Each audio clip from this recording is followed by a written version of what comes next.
If you want to pump your body and expand your mind, there's only one place to go.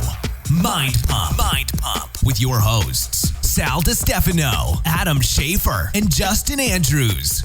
So it's January 2nd, and this is when everybody starts. Hey there, you fitness fanatics. Yeah, I think everybody is starting probably today, maybe tomorrow, Yeah, right? It's going to happen soon. Or those that really went hard on the first. Hangover is sort of fading away now. Yeah, so I mean, the first 20 minutes, we just, we're doing recaps of what we did on New Year's Eve, and we have a good time. But then we wanted to make this episode one that's going to help people, with the New Year's resolution of fitness, the most common New Year's resolution that there is. We talked about how to set, achieve, and basically maintain your fitness resolution. So we went over what worked for us, not personally, because we're all fitness fanatics, right? But what worked for all the people that we've trained over the last 20 years, which ones stayed consistent, which ones fell off, and what worked for the ones that were consistent. So we kind of give you some strategies.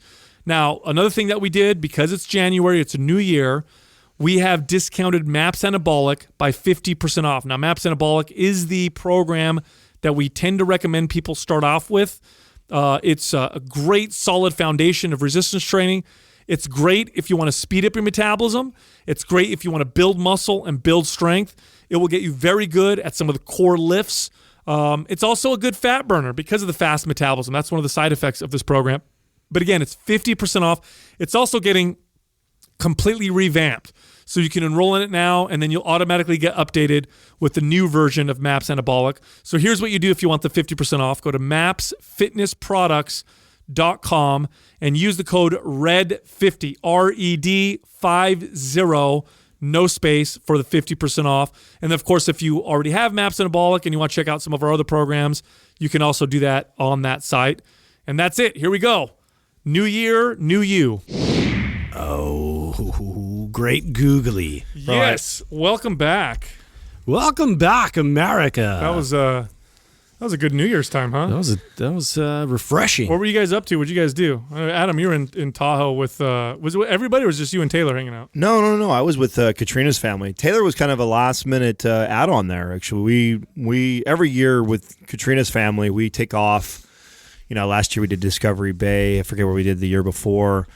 And this year we had booked a big old Tahoe house up there. And there was a free room the final week or two coming in. And Katrina asked Taylor if he wanted to go. And he's like, yeah, no, I'm down. And I'm like, cool. So he actually hopped on. It was a family thing. And then he came along. Oh, yeah? Oh, that's cool. And it was cool. You get a chance, you can talk to him about it. But he was like, damn, dude, he goes, this was fucking so much fun.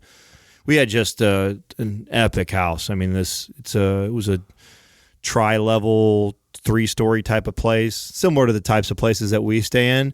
But what was really neat about it was one of the floors was big and long, and it had a giant kitchen dining area. I mean, it had a countertop that sat 8 people with a massive kitchen and dual ovens, and what Katrina had set up, she had organized everything right everyone were in teams of 2 because there was like 10 of us, right? Yeah, there was teams of 2 and there was 10 of us. And those 2 people were responsible for one day. So one day you had to prepare breakfast and dinner. So 2 meals of the day you prepared, and then you were responsible for keeping the kitchen up, which made it really nice because one of the things that sucks about when you go to a big place like that with lots of people is the kitchen gets destroyed and shit's kind of everywhere. Yeah, or one person is responsible for fucking cleaning all the time, and then they hate everybody else because they're always picking up. So somebody or a team owned a day every day, which made it really nice for the rest of us because then I didn't have to worry about cleaning. Except for one day. One day, yeah. One day that we were there, What'd you guys make? So you want to hear what I did? Yeah. So here's the thing. I was so bummed about this, okay? Now, Katrina's family, they're foodies and they drink and they get together and they party. That's like the thing, right? And when I first was meeting Katrina's family, I was in the middle of my transformation, and then I went into the competing thing. And so, they know me to be the guy to say no to alcohol, to never really have any dessert, and I'm always bringing my own food in Tupperware. So they think you're going to have like egg white omelets and chicken breast. Yeah, well, and they always they always give me shit, and they just like, if Adam's cooking or Katrina's cooking, we know we're gonna eat some fucking bland ass healthy food and shit. And so I told Katrina, I'm like, I got something I'm gonna make that your family is not gonna be ready for. And this is like a food that I used to eat as a kid that my mom used to make. It's total comfort food, and I was so excited to serve this because I knew that they would not think of me to do this. So I made chili cheese dogs. And I go all out on these Don't things. look that up on the Urban Dictionary, by the way. You don't want to look. You know what that means. It's messy. You could tell that people were so let down. I was so like fucking bummed that I did this because I thought I would throw them a curveball. Why were they let down? Well, because they had been eating so much shit food. Oh, they were anticipating. They were anticipating like steak and asparagus, or they were anticipating like this kind of clean, healthy food that they were all been eating shit for the last few days. Brussels sprouts and fish. And so everyone's kind of stomachs were upset from like the 2 days And before. you give them chili cheese. The worst. It's just like the double down right It there. was. I was so, and then not only that, but I didn't realize Pass me the Pepto. how serious everybody was going to take this, and everybody else like took it to a whole new level, like went all out. I mean, we It's had like homemade and Joe, everything made from scratch. and you're like Hormel chili. yes, Hot dogs. yes. I mean, we're up in Tahoe, the snow. I'm thinking comfort food. I'm like, these guys will never see this coming. Like, Sprinkle chips on it. no, I even brought like barbecue chips and shit. Like that's literally like Doritos. It was so out of left field for something that I would ever make. I mean, I haven't made that food in probably 15 plus years, not since I lived on my own as a kid. And I could just tell that everybody was, there was a couple people that were like excited about it. Like I was like, Taylor said he liked it and Katrina loved it. Taylor works for you. Right. Yeah, right. No, it's good. Yeah. It's good, sir. Everybody's fighting over the bathroom. But I mean, everybody else, I mean, they got down on some crazy. I mean, we had eggs Benedict one morning, and then in breakfast we had street tacos where the whole countertop was like all these crazy toppings that were all made, and my brother-in-law came in and like brought them in. He spent like all day long making all these special sauces. So next year you're gonna have to like step up. Oh, totally. Yeah. I'm bringing it next year. Like, I thought he was there. Yeah, he came by. Yeah, he's a good cook. Yes, he's a really good cook. And so that we ate like that the whole entire trip. It was just my meal was like I should say my meal and Taylor's day. Taylor went and got local pizza, like his favorite like local place in Tahoe, and so that was what he prepared for that day. And then so him and I probably brought like the worst shit, which is so funny. The two fitness guys, right? And they were expecting. That's hilarious. Yeah, I know. I was so bummed because they I knew they'd be anticipating something healthy, and they always are all Brussels sprouts again. You know what I'm saying? So I thought they're never gonna see fucking chili cheese dogs coming. That's hilarious. Toilets are jacked. Yikes! How about you, Justin? You were just with the kids? Yeah, I was with the kids. Basically, was fully domesticated. Like Courtney was working, and so I was like all in with the activities with the boys. Like I got these I got my son a pocket knife, and I got my other son a slingshot, and we went out and just had targets, and we're just like doing boy shit like the entire weekend. And I actually had a funny thing happen with the dog. So the dog had we got him neutered, and so he was like so you shit on your shoe again. Yeah. So, cut my balls off, dude. There's another I'm load telling on you, your... this dog is he's so much work. So I love it when you talk about 10 days of like him with the cone on, and like it's finally over, and we go and look, and he's got like we just took the sutures out, and he still has like a problem. He's got this like wound that's open. It's like infected. Like somehow it got infected still. I don't know if it was from him licking it somehow when we weren't looking, or running, whatever. It's like it's just gross. It's this oozing, pussy wound, and it's horrible. So we have to take him back to the vet, and the vet's just like, back in the cone. Like, oh no, yeah. So basically, like I have to do this whole protocol where I give him antibiotics. And you then, have to wash your dog's dick now? Yeah. And wow. No, let me I forgot something like really important here. Okay. So we were like looking at it, like, oh, this does not look good, right? And so Courtney's like, oh, why don't you call the vet's office? So I call, like, can you send us pictures? And so I'm taking a picture of my dog's spread eagle, And I'm like, oh my God, I'm sending dick pics right now of my dog. This is so wrong. It just felt so ridiculous. Anyway, so I'm like, they respond or whatever, I bring them down. And so anyways, I go through this whole thing where, I have to give him antibiotics, and then I have to have this heat compress thing where I'm like expressing it. So I'm like holding this heat pad on his dick and then squeezing it and trying to get all the stuff out for like the last 5 days. That's my life. Hold on a second. Let's do a recap here. Okay. Yeah. It was like a month ago when your dog Ate a walked ball. up to you while you had your shoes on. They were on your you feet. shit on my shoe. Yeah. He looked at you. Hey, who is the alpha in this exactly. relationship? He took a shit. Now you're basically giving him a warm hand job. Yeah. He planned this he's all in out charge. somehow. Hey, are you still convinced you're not the beta in this relationship?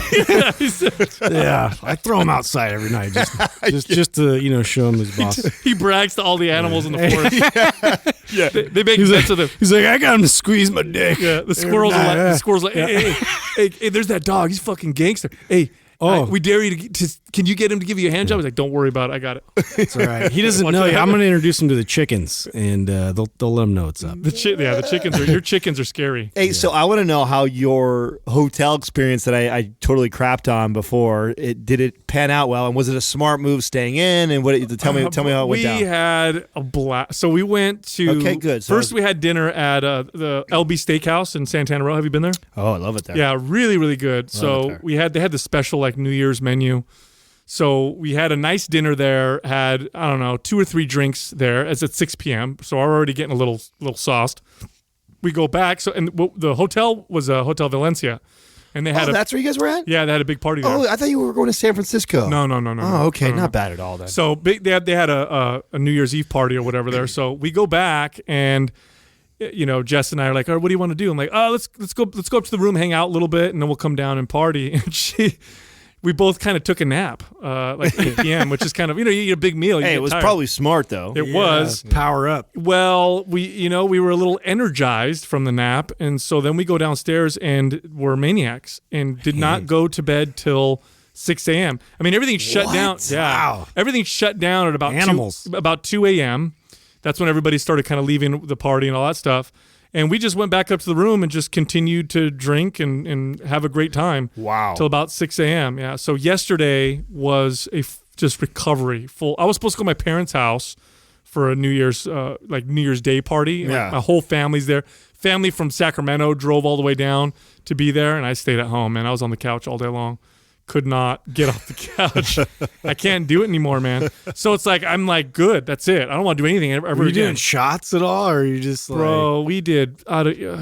It was a lot. It was a lot. Was And anybody there you knew, or you guys were just going solo? Some dude walked by me and he's like, "Mind pump cell," and that was it. It was the only guy that I saw that I didn't know anybody there. You're like, wait, I need somebody to talk to. Yeah, and hopefully I wasn't. I didn't know that you guys went to Hotel Valencia. Yeah. Oh, how cool. So Yeah. I'm assuming the bar area. Like or the V bar, and then Yeah. the whole outside area they had set up like this big tent over, so it was heated. Oh yeah, I've stayed there before. That's cool. Yeah, and it was. Oh, that's cool. They covered that up and heated it. Because it was freezing. Yeah. New Year's Eve was freezing here. Dude, the last couple days. Imagine have what it been was really like for cool. me. Yeah. Oh, It up was there. so when we rented this place, it says on it that you need to have a truck or SUV to get in and out of the house, and the picture shows like it just looks like it has a crown at the driveway. It's like a steep driveway.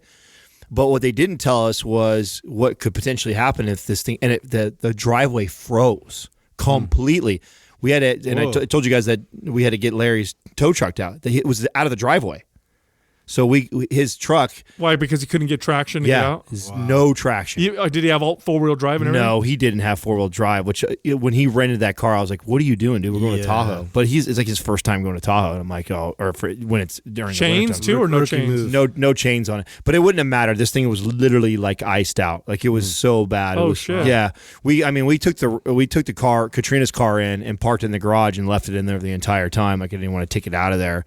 And then we had 2 other vehicles, and the other vehicles are 4-wheel drive except for Larry's truck. So it was that cold. It was freezing. Oh, it was frozen. How was it when you were boarding at the top of the mountain? So this is the first time that I've ever experienced this, of it being this cold. So one day it was shut down completely. We were supposed to ride that day. It was 100-mile-an-hour winds. Damn. They shut Wow. So New Year's Day is their busiest day, like one of the busiest days of the year for Heavenly and all the resorts there. They had to close down and refund everybody their money because 100-mile-an-hour winds at the top. Holy you can't cow. mess with that. Oh, Well, no. no, you'll die. Yeah. Insane, right? So, but the day I did ride, it was still so cold, and you have face shields, right? So I wear this mask that comes up to your nose, and as I'm riding, I'm breathing, and the moisture from my mouth is getting absorbed by, and it keeps you warm and you're cool. But it was so cold that every time that I would ride down, and from the moisture from my mouth, it would freeze. So my thing that was covering my face would ice up, and then I had to spin it around and rotate it after every ride. Oh, wow. Because the wind was so cold. I mean, it was like a single digits Yeah. up there, man. It was Wow. so cold. Were you riding good? Because this is the first time since your Achilles tendon tear. No, it's not the first time. Remember, I did a single day by myself right, the other right, day. right. And it was great, dude. Now, is Taylor good? Taylor's really good. Who's better? Oh, I'm better. Okay. Not by much though. I mean, Oh, really? he stays with me. It's hard to tell too because we're not. He looks slinky, like he'd be good at it. Yeah, no, he's good. He's really good. Slinky? Yeah, he's really Yeah, good. slinky, like slithery. He's been riding since he was in high school himself too. Really? Yeah. So I mean, I have years on him just because I'm older than him, but he's been riding for a long time, and which makes it really fun for me because nobody else went. I thought other people in the family were going to go, and secretly I was hoping that wouldn't happen.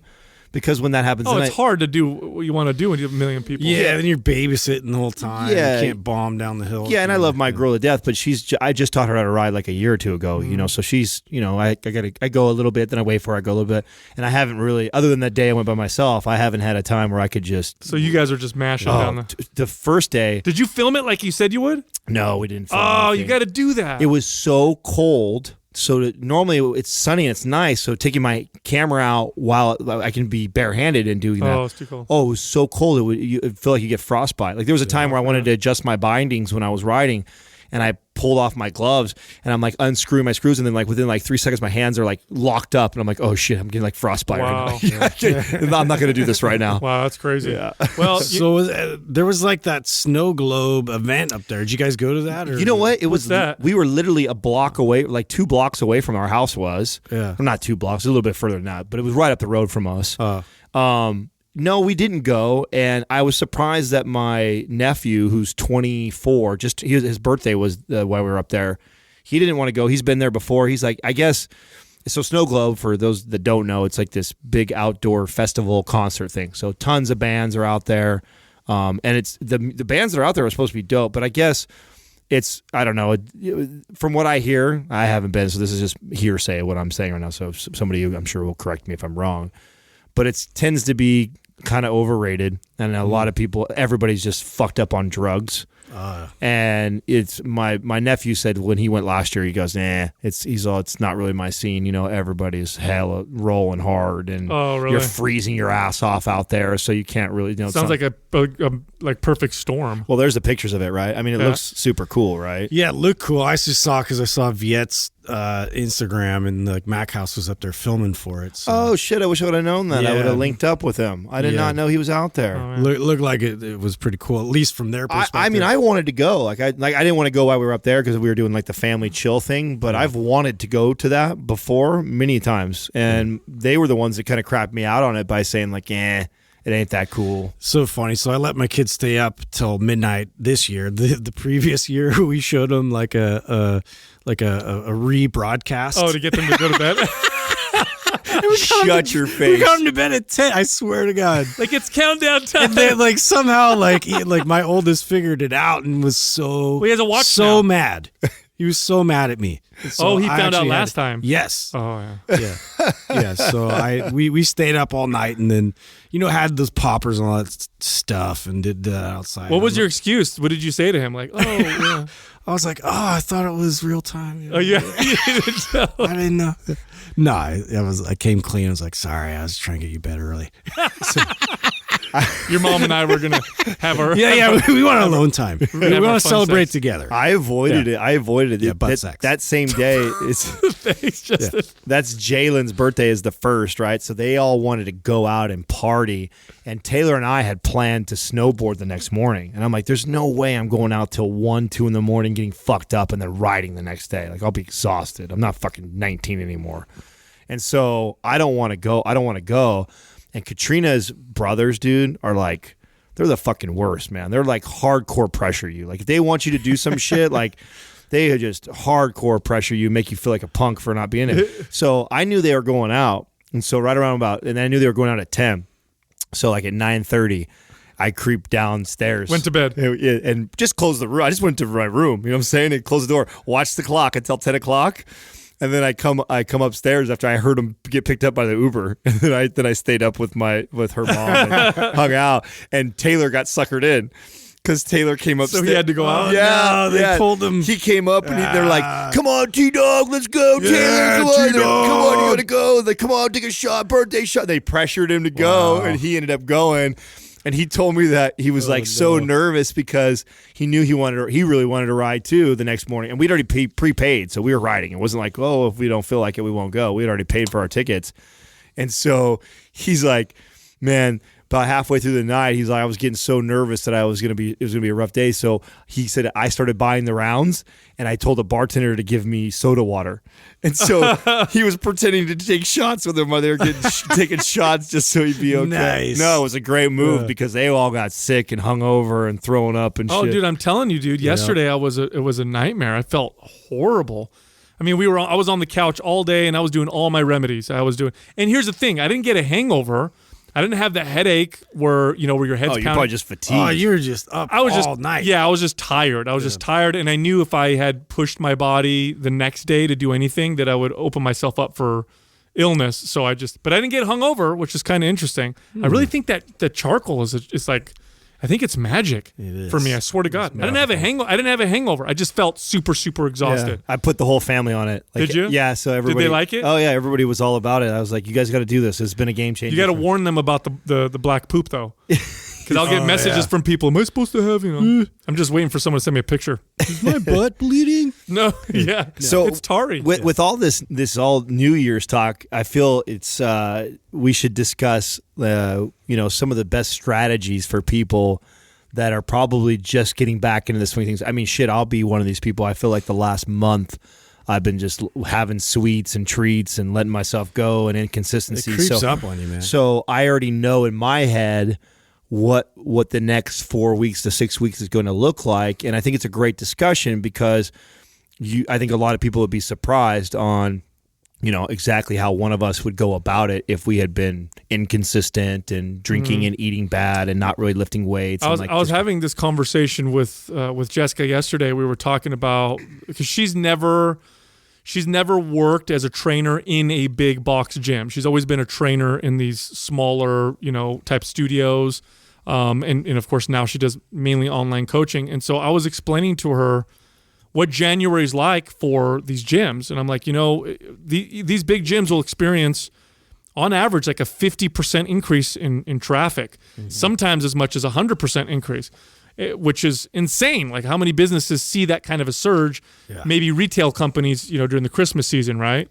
So it just gets absolutely insane. And we were talking about it back and forth and discussing, is it a good thing and is it a bad thing? And it makes sense as to why it happens in January, because like you said, Adam, it follows all these holidays where you're just over consuming. And even the average person who may not be a fitness fanatic, I think we know inherently, like, okay, I need to do something because I had Thanksgiving and I've had Christmas and the whole week up to Christmas and I've had New Year's and I've drank all this alcohol and all this food. I don't feel good.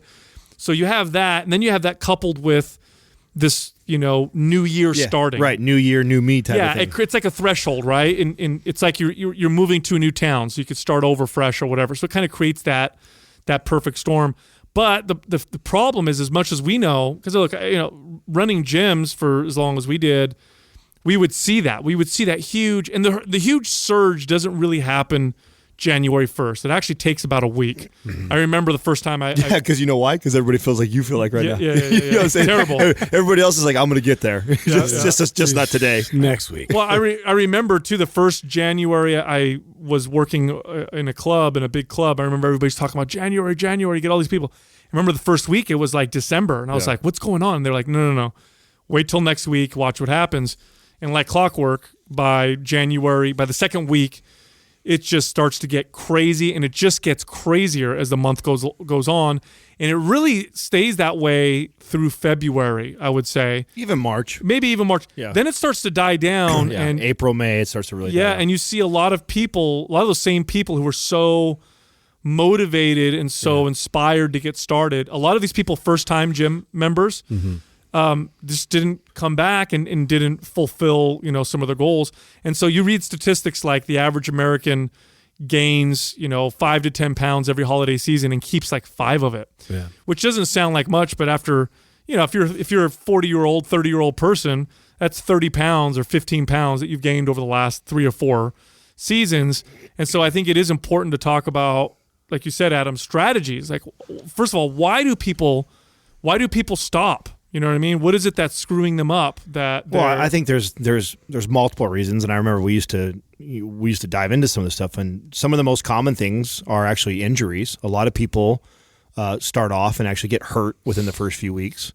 I also think that a lot of people come out the gates hard in January, see great results, super intense in the first 4 weeks because they went from basically eating terrible and drinking and not really doing much exercise-wise to everything they can possibly do exercise and nutrition-wise. And so they see this great surge or this great, huge results in the first 4 weeks, and then they hit this hard plateau over the next 4 weeks. And I think most people get frustrated with that and go like, fuck it. You know? And I think the mentality going into it is almost like a punishing mentality of like paying penance for whatever sins they had for the last year, and like, we're going to make up for it, day one, we're going to get to this and attack it. And that sort of energy is, it can carry them a few weeks to maybe a few months, but it really is going to die off quick. It's not something that's sustainable. One of the things I used to do when I would, when I managed these gyms and I'd sell memberships to these people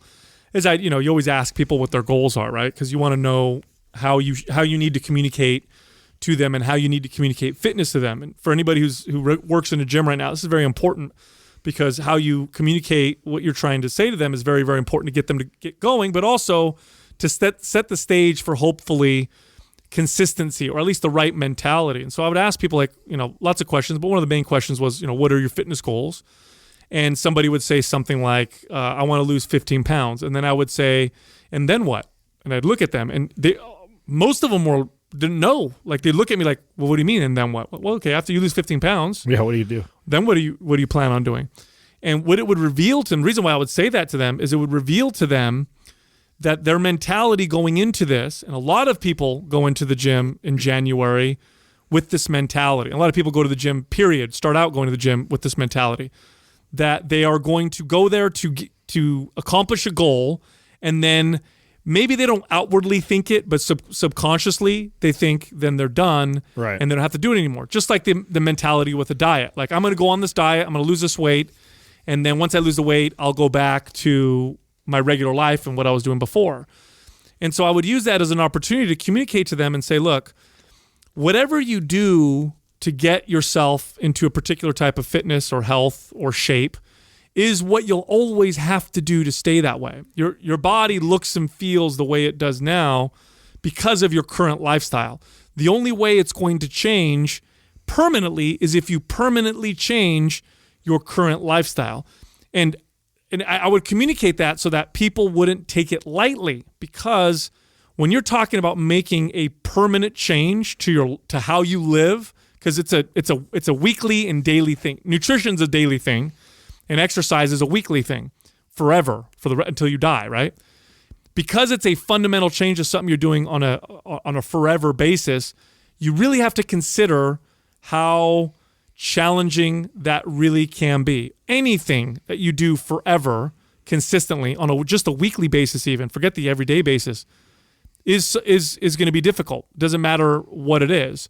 And so understanding that, I think one of the most important things that I ever communicated to people, and that I'll communicate now on this podcast, is understand that, set your goals very low, and make sure it's challenging enough so that it's an actual goal, but make sure it's something that you can realistically do forever. So that may mean that you're going to start off with something very, very small. And I would oftentimes get people to commit because I'd sit there and we'd have this conversation and a lot of them would have this breakthrough like, oh my God, I never thought of it that way. And I'd say, okay, well, how many days a week right now, knowing yourself right now, your current life, do you think you can make it to the gym consistently, never miss, ever, forever? Sometimes people would say once a week, and I'd say, awesome. You're being honest, and congratulations. Right. Because I think that may be the right place to start, and then just take it from there. I think you hit it right on the head with the setting the goals lower, which is so funny because we've been taught the opposite. Yeah. Right? We've been taught to shoot for the moon, land on the stars type of deal, right? Or shoot for the stars, land on the moon type of deal, right? So that's been something that we've been told forever. So I think people go in saying, I want to look like the cover of this magazine. And if I don't get quite there, I'm going to be happy because I'll still look way better than what I am today. And that's how we think. And when you think about health and fitness and this journey, it's not like that. In fact, it's quite the opposite. And I think the setting the goals too high and focusing on the things like how I look or I want to lose 20 pounds are the wrong goals to set when you first start. In fact, what the process that I will take is I'll look at my last 60 days and look at the bad habits that I've created for myself recently. Okay, well, let me name some of them so people can relate to that. Very inconsistent with my workouts. This has been the most inconsistent I've been in quite some time. And I can't tell you the last time that I strung together 2 weeks of a solid 3 to 4 day a week workout week. Just in the last couple months, that hasn't happened consistently. For 2 weeks straight, have I hit 3 to 4 days of training? And so there's the first little goal of mine.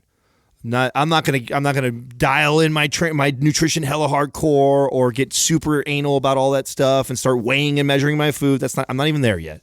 Right now, it's like get back into my routine. And I need to get back into a realistic time frame that I can commit. I eventually want to get to 6 and 7 days a week, which I love to train like that, but I don't need to. I'm nowhere near that right now. So the first goal is, hey, the next 2 weeks, I just want to get 6 to 8 workouts in and get me started. Okay, now I've got there. Now I've gotten 6 to 8 weeks ago. Okay, now what are some of the other things that I've been doing like nutritionally? Well, common things for me, I grossly underconsume protein.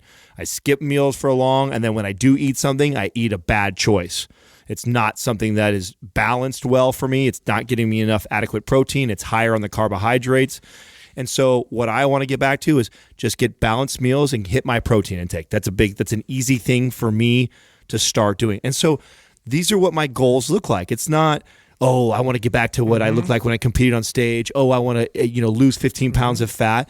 It's little measurable things that I know I need to do in my lifestyle that will get me towards that long-term goal, but are very easy to achieve, and you build off of that.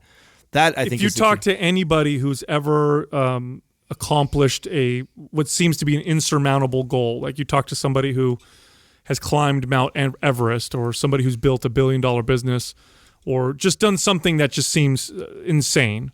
And the reason why I'm using this as an example is because for a lot of people, losing 20, 30 pounds and keeping it off forever. Well, for a lot of people that look at magazine covers think that it's impossible for them to achieve that. Right. No, or even just losing 30 pounds and keeping it off. Right. I've had this weight on me for 10, 15 years.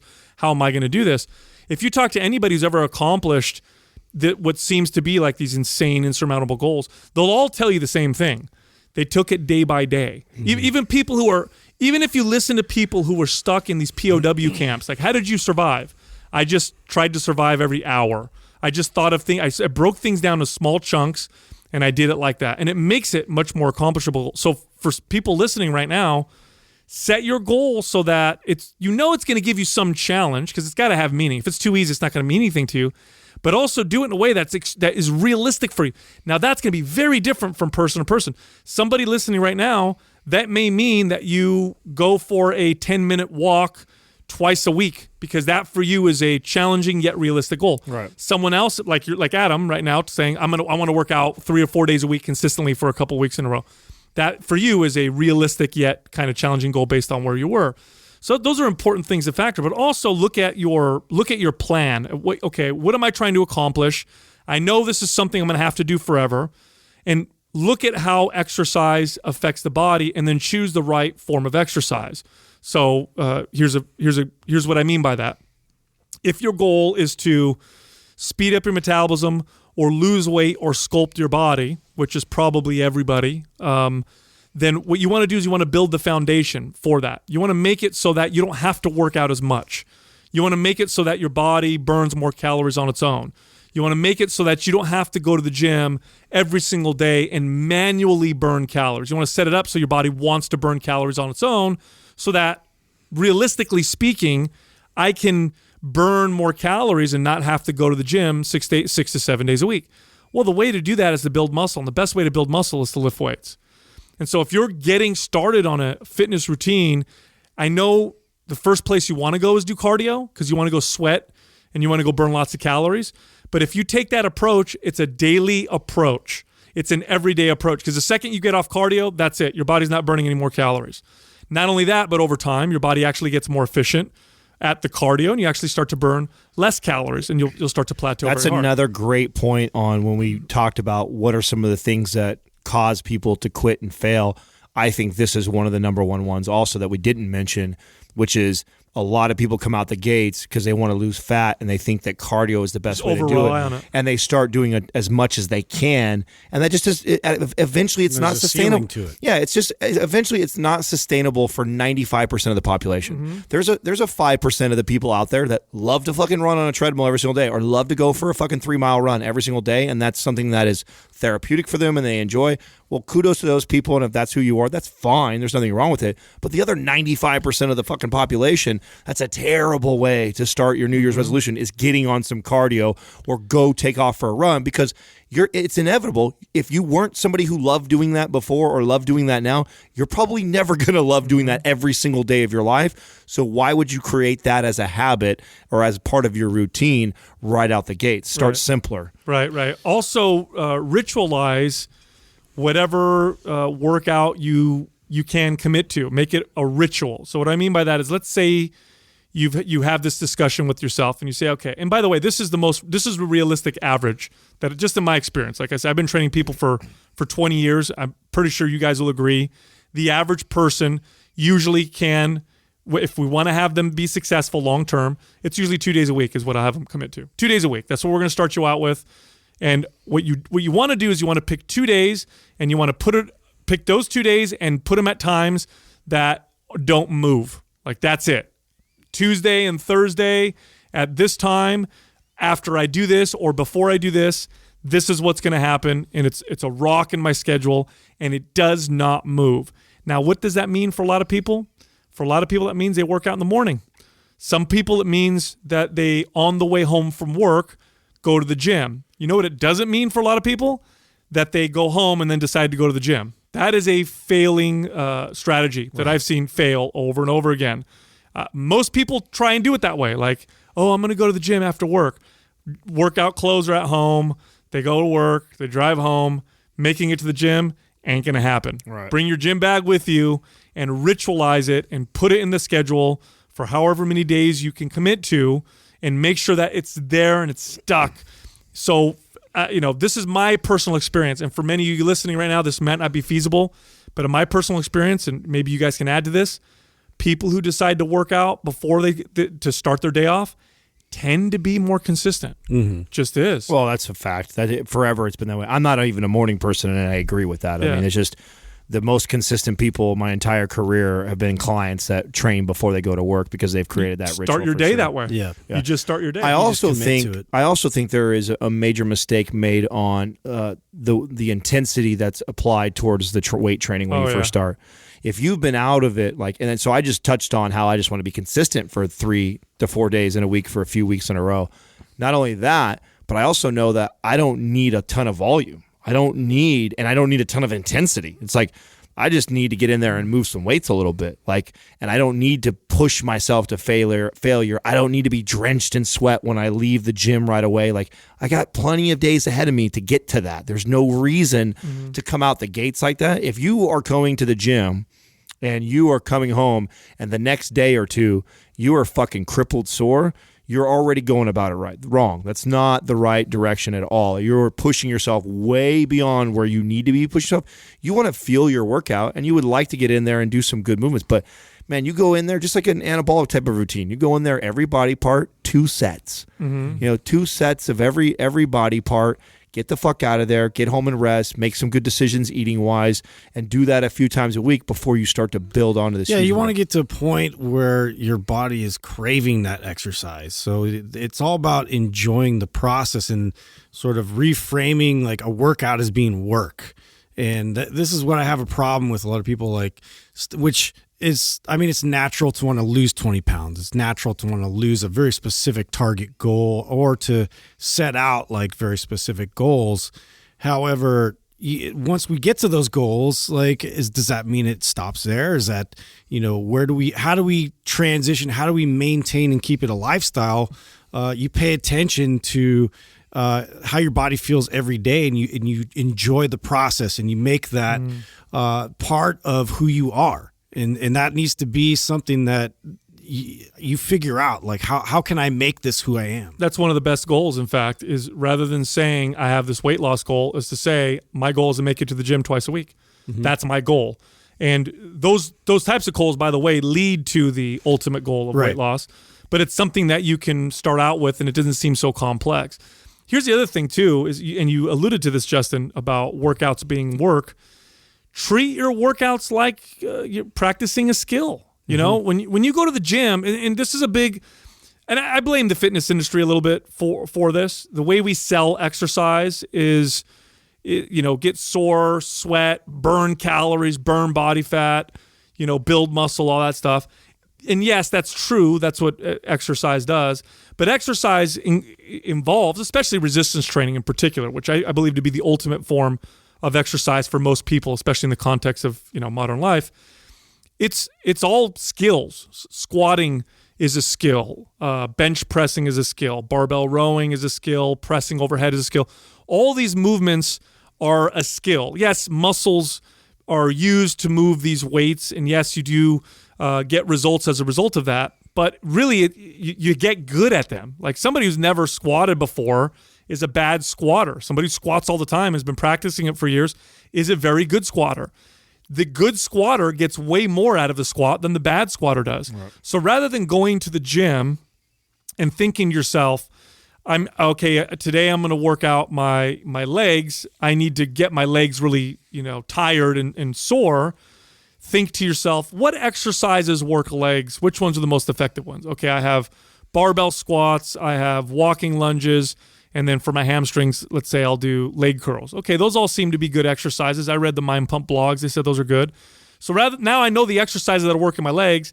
I'm going to go to the gym, and I'm going to get good at those exercises. That's it. Right. Way better approach. Yeah. Way better approach. Right. You're far more likely to utilize intensity appropriately when you treat exercise like a practice rather than treating exercise as a way to force your body to change or to get sore or to sweat.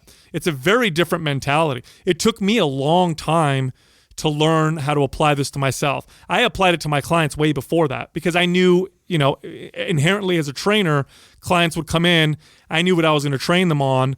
And because I'm a trainer, because the science, you understand the science, but we're just as guilty of the same bullshit insecurities and letting the outside stuff fucking affect us, and still, so we're not immune to it either. You know what I'm saying? So immune to it either. I know I get the same shit also. I think nutrition, talking about that is really important too, because, and I'm going to use myself as an example, although I know that there's going to be a lot of different people that have different challenges with nutrition. But I think one of the most common mistakes that I see is the under consumption of healthy, nutritious foods that your body needs, and the overconsumption of things like alcohol, sugars, and foods that are not. So when you first start off in the gym, when you first get back in your New Year's resolution, I think a lot of people just start cutting. Mm-hmm. Start pulling away all this stuff that quote unquote is bad for us, that we say, right? And what ends up happening is you really set yourself up for long-term struggles ahead in the next couple of months, because you already weren't feeding the body enough of what it really needs, and then you go and restrict it even more, and then in addition to that, you tack on a bunch of exercise and pushing and intensity. And so what I like to do on the nutrition side is I'm going to just start and I'm going to track. And I always talk about this on the show using your Fat Secret or MyFitnessPal or one of those apps that you can just track your food. And they're free. Yeah, they're free. So track your food and just see where you're at. And don't already start making crazy changes and go to eating all salads and protein shakes right away. Eat like the fuck you've been eating for the last 2 or 3 weeks, literally, and see what you've been doing to your body. So you have an understanding. Like, sure, you know that cookies and alcohol and those things aren't the best things for yourself, but how bad were you doing it? Were you eating like 1,000 calories worth of cookies? Were you drinking 2,000 calories of alcohol? Or was it like 300 or 500? How much sugar was that? How much fat was that? How much carbohydrates? How much protein were you getting in it? Find that out. How much fiber were you? All these things that your body wants and needs, figure out what you've been doing. And then I would look at it and go, oh, wow, looks like I was eating a ton more sugar than I need. Okay, well, instead of you all of a sudden cutting all these crazy foods out, let's just replace all the sugar calories that you're eating with something that's good for your body. Because more than likely, if you're consuming all that sugar, you're probably not getting enough of fiber somewhere, you're not getting enough protein somewhere or healthy fats. And don't try and cut your calories right away. Try and get rid of some of the things that you know are not ideal for your body and replace it with things that are more nutritious for your body. And that will pay off way more. I know we the rule of one of the rules of thermodynamics or laws of thermodynamics is, calories in versus calories out, right? So in order to lose weight, you have to take in less calories than you're burning. And if you want to gain weight, the opposite is true. And this is just a law of physics. That being said, all food is not created equal in many, many different aspects. But in one very important one, that's very important to the person who's trying to eat in a way to become leaner or to lose weight, which is the vast majority of people who are going to start going to the gym and working out in January. And that's this. Some foods will promote more eating and other foods will not. Some foods will make you want to just eat more. My advice to you is to reduce the consumption of those foods. Now, yes, it's true you can overeat with healthy, organic, whole type foods, right? Good luck. But it's a lot harder. It just is. It's a lot harder because you have something that'll naturally want to stop you from overeating, which is called palate fatigue. This is what happens when you eat the same food over and over again and you find yourself going, oh, I don't want it anymore. But then somebody brings something out, it's a totally different category of flavor, like dessert. And all of a sudden, even though your stomach feels full, you're like, yeah, I could definitely go for some pie or whatever. Now, here's the food, the category of foods that tend to make you want to overeat. Heavily processed foods. These are foods that are found in packages, wrappers. Sometimes they're frozen. These foods have a long shelf life. And the reason why these foods are so easy to overeat and why they make you want to eat more is because a lot of money and energy goes into increasing the palatability of these foods. In fact, the majority of the money that goes into making crackers, cookies, pizzas, whatever in boxes or whatever, the vast majority that goes into these foods goes into making these foods as palatable as possible because that's what sells these foods. In fact, if we were to let's talk about the supplement industry, the fitness and health supplement industry. Look at the protein powders and the protein bar market. Okay, these are supposed to be foods that help people who want to become more fit or maybe help people who want to lose weight or whatever, right? Look at the top selling ones. I guarantee you it's the best tasting ones. Mm-hmm. It's not the ones that are the best quality. It's not the ones with the most nutrition or nutrients. It's not the protein bar that's the healthiest. It's the protein bar that tastes the best, and that's the one that sells the most. And that's a normal thing. We tend to want the things that are hyper palatable. Take those foods out of your diet, and you'll find that you'll naturally end up eating less. Keep those foods in your diet, and you are going to have a really tough time trying to consume less food. It's very, very difficult. I mean, I know if I eat those foods all the time, it's actually quite easy and I'm very hyper aware of how much I eat, and obviously I'm a health fanatic. If I throw those foods in all the time, I overconsume. Oh, it's so easy. It's just very, very easy. It's hard to do it with, I do this with my kids all the time. I would go further than just say hard. It's almost fucking impossible. Well, they spend a lot of money to do that Every shit. client that I ever had, and I would tell them when I first would transition them to a, quote unquote diet, is I'm going to give you these foods that you can choose from, and I don't want you to be hungry. I would tell them that. I don't want you to be hungry. Yeah, go ahead and eat as much as you want. Eat as much as you want. If it's on this list of foods that I gave you and you're hungry throughout the day, do not try and sustain from it. Go eat that food. I want you to stay full, satiated. I want you to be eating those things. Your body needs that. And if I'm doing my job with training you correctly, we're going to see change. Change is going to happen in your body. The biggest mistake that you can start to do is just to start restricting like crazy and then go from eating a bunch of sugary, high palatable foods and alcohol and stuff to cutting it to super clean food and then restricting and holding back and on not top eating. of it. Yeah, on top of that. Like, no, feed yourself, but feed yourself with foods that are whole foods and naturals. And good luck. Good luck getting fat on chicken breasts and potatoes. Yeah, exactly. Good luck. Yeah. I do it with my kids all the time. Like my kids will be sitting there, and we'll be hanging out, and they'll, I'm hungry. I'm hungry. But like, okay, we have some steak in the fridge from last night, broccoli, some chicken. We have some vegetables. I have some rice from last night. Well, I'm not that hungry. Yeah, I don't really want that. Yeah. Do you have any crackers? Do you have any? It's a similar thing. So taking those foods out will make it easy. Now, you don't have to take them all out at once. Like I said at the beginning of the episode, you want to start with small, achievable yet challenging goals, and this is a very personal thing. So, like Adam was saying, I think take one thing out. Yeah. Replace it with something else. You got to start real small. If you look at this whole thing like, okay, I want to become healthy, and I know it's going to take lifelong changes, so it's going to look very different at the end than it looks right now. I need to take it step by step. Let's start slow. Set your expectations there, and then you're not going to be so disappointed when 6 months later you haven't lost a single pound, but you've made it to the gym 2 days a week. Now you're drinking water instead of soda. You have a little bit more energy, but I'm going to be doing this forever. Yeah. So let me just take my time and see what happens. It's interesting. I know I would love to start a kind of a challenge for people to go through the process of if you have any aches, pains, anything that you've been fighting, and you've been successful in terms of going to the gym or you're trying to improve your physique. Of course, everybody is wanting to look aesthetically pleasing, but I challenge you to really address those aches, address those pains, and address those things that are unsexy.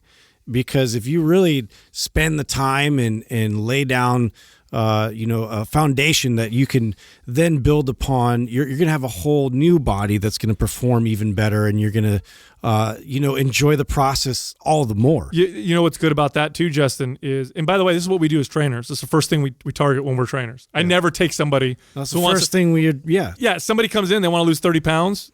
The first thing I do in my training is I try to get them to move better and take away their pains. And what's good about that is it's a goal that it's a short-term goal they get to feel it. Yeah, like they get to feel success right away. Yeah, very smart. If you're a trainer listening to this, it's a very smart strategy for somebody. Well, you have to do it that way anyway, right? But you point it out to your clients, like, look, your shoulder doesn't hurt anymore. Yeah. Oh my God, I feel so much better. Oh, look, my back doesn't hurt anymore. Wow, I feel so much better. And let me tell you something. Like I said, I trained people for 20 years. The first 5 years, at least, I was all wrong. People would come in, and my goal was to get them to lose that weight as fast as possible. Burn calories. It was to do, and you know what? And I was a charismatic, smart trainer. People loved me, but I wasn't successful. Yes, people lost weight, but guess what? They gain it back. They stopped training with me. They'd be with me for 6 months, 7 months, and they'd stop hiring me as a personal trainer. Never see them come to the gym after a couple months again, and that was it. You know what happened later on? It stuck. Like big time. It got to the point where, I had a lot of clients who would train with me for a year, wouldn't lose a single pound, but they felt better. They were consistent. They had a different relationship to exercise. And then because of the slow process, weight started coming off. By the second or third year, now they've lost all this weight, and they were lifelong. Mm-hmm. These are people, I haven't trained for a single client for 3 years, right? Since we all started doing Mind Pump full time. I still keep in contact with a lot of these people. I trained some of these people for 12, 13 years. So I'm still friends with them on Facebook. I see what they're doing. Every single one of them still works out consistently.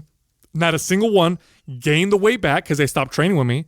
This is their life now. And that's the only way you can get to that point is if you take this kind of a slow approach and understand it's a lifelong goal. Go to the gym and practice exercise. Stop working out. Go in there and practice, because you got to learn how to do it, because you've been doing this shit forever. If you're going to do this forever, you got to get good at it first, just like anything else. So practice first. When it comes to nutrition, make small changes that stick and wait for those changes to stick before you move to another one. And if it takes you a long time just to make one small change, so be it, because it's better than making no changes or making changes and then the changes go away and now you're back to where you were before. Because what you don't want, and the whole reason why you're moving in this direction in the first place, is you don't like where you're at. Mm-hmm. You don't want to be where you're at anymore. You want to be somewhere else, and you don't want to go back to where you're at. So, like I used to say this to clients, we have two options. I can do this the fast way, or I could do this the right way. Yeah. Yep. I just say the same thing. Did you really? Yeah, totally. Exact same line. Same line. Phrase. Yeah, it's got passed around for sure. Well, I think when you when you train people as a career for a long time, 10 years or more, you care about people, you just learn this. Well, it's funny. I talk to any trainer who's been training people for 10 plus years, and they're all the same. Well, they all learned it. I used to give this analogy, and I just would use this extreme analogy to get people to understand what they're asking or what they want when they come in, and they'd say, I just want to lose 30 pounds as fast as possible. I go, okay, cool. Cut your leg off. Oh, well, you use that one a lot. What I used to say is this, okay, what I want you to do is for the next 2 weeks, you're not going to eat any food, and I want you to run on the treadmill every single day for an hour.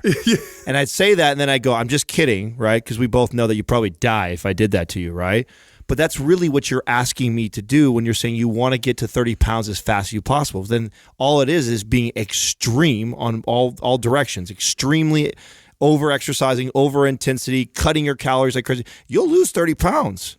You'll get down to that point. Problem is, you're going to fuck your metabolism up on the way there. You're never going to be able to keep that weight off, and then you're going to inevitably gain all of it plus some more back. You might get injured along the way. And I use that extreme analogy to give them an idea. Like I know that's so extreme, but what you're asking is in that direction. Mm-hmm. That's what you're asking me to do. And what I want to do is I want to build on your base right here, and I want to slowly add a little bit more until you're looking at me 3, 4, 5 months later, and it doesn't feel like it's been a ton of fucking work. We've just added all these little good habits into your lifestyle, and it's something that's sustainable for you forever. One of the things I love most about fitness and health and the practices that get you in better spaces or better places in both of those is this. There's hardly anything that I can think of in life where you get as much in return as you get with as little investment when it comes to fitness and health. As hard as it feels and as hard as it seems,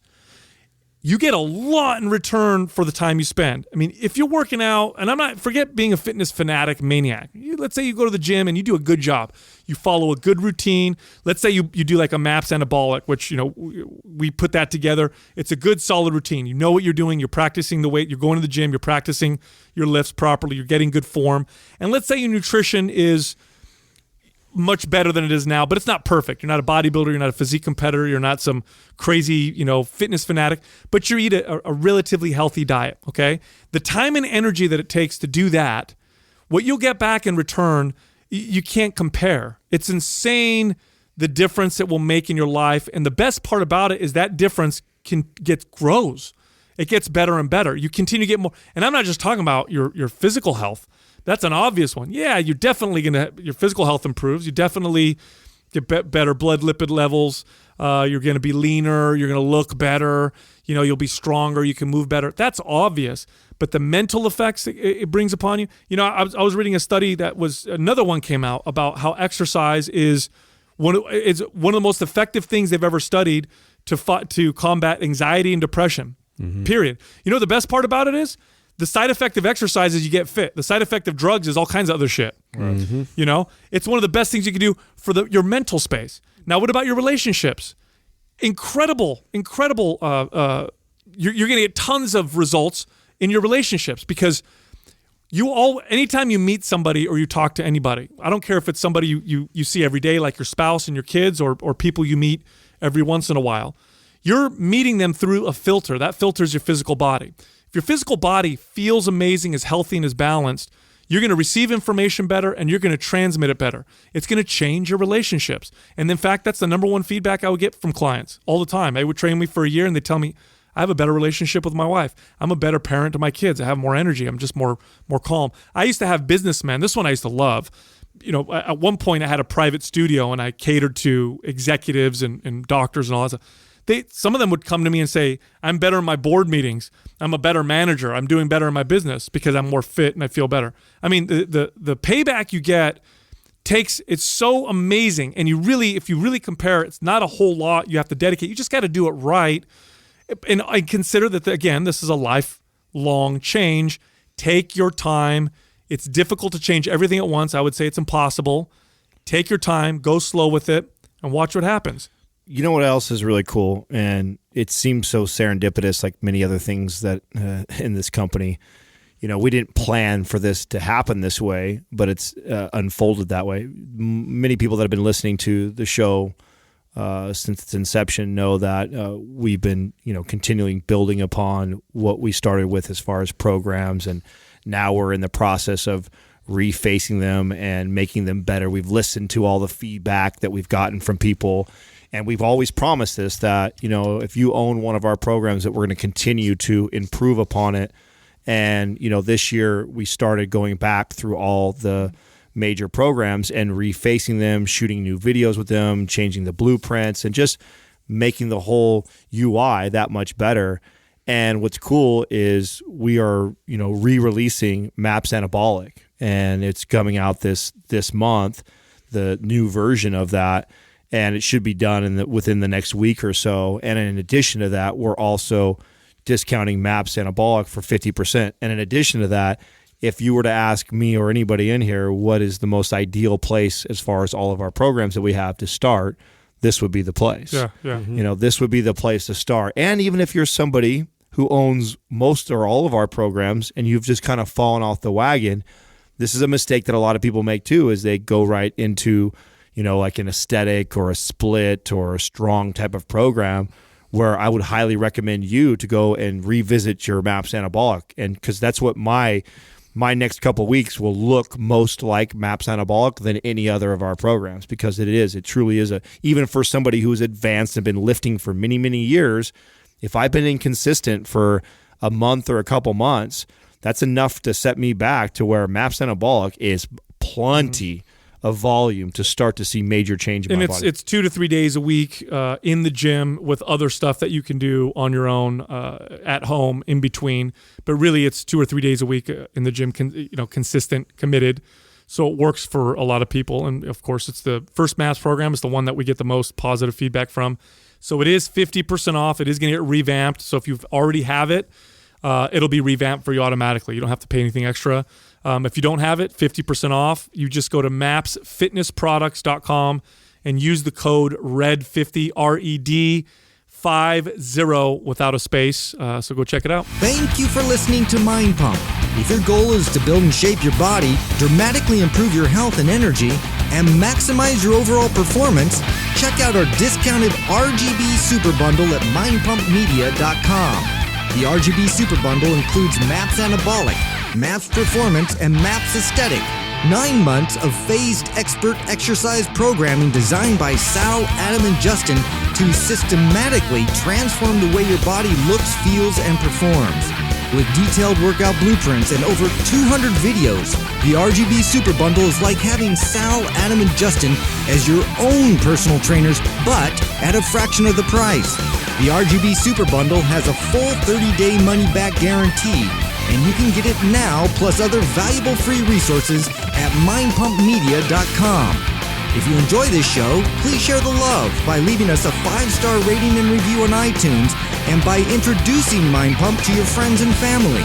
We thank you for your support, and until next time, this is Mind Pump.